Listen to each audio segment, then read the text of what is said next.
ನನ್ನ ಫ್ರೆಂಡ್ ತೇಜಸ್ಸು. ನಮಸ್ಕಾರ ಅಂಕಲ್. ನಮಸ್ಕಾರ. ಇನ್ನೇನು ಹೊರಡ್ತಾ ಇದ್ದಾನೆ. ಹೊರಡೋಕ್ಕಿಂತ ಮುಂಚೆ ಸ್ವಲ್ಪ ಡ್ಯಾನ್ಸ್ ಮಾಡ್ಬಿಟ್ಟು ಎಂಟರ್ಟೈನ್ ಮಾಡ್ಬಿಟ್ಟು. ಏಯ್, ಏನು ಮಾತಾಡ್ತಿದ್ದೀನಿ ಅಂತ ಅರಿವಿದೆಯೇನೋ ನಿಂಗೆ? ನಿನ್ಗೇನೀಗ ಡ್ಯಾನ್ಸ್ ಮಾಡ್ಬೇಕು ತಾನೆ? ಹಾಂ ಆಯ್ತು. ಅದು ಯಾವುದಾದ್ರೂ ಟ್ರೆಂಡಿಂಗಲ್ಲಿರೋ ಸಾಂಗ್ ಹಾಕು. ಆದರೆ ರೀ, ಸುಮ್ಮನೆ ಹಾಕು.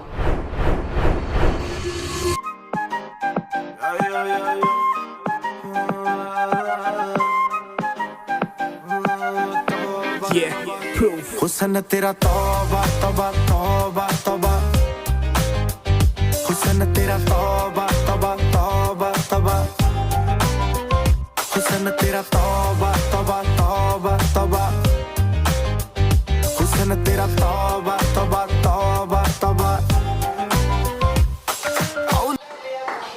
If you are bad, I am your dad.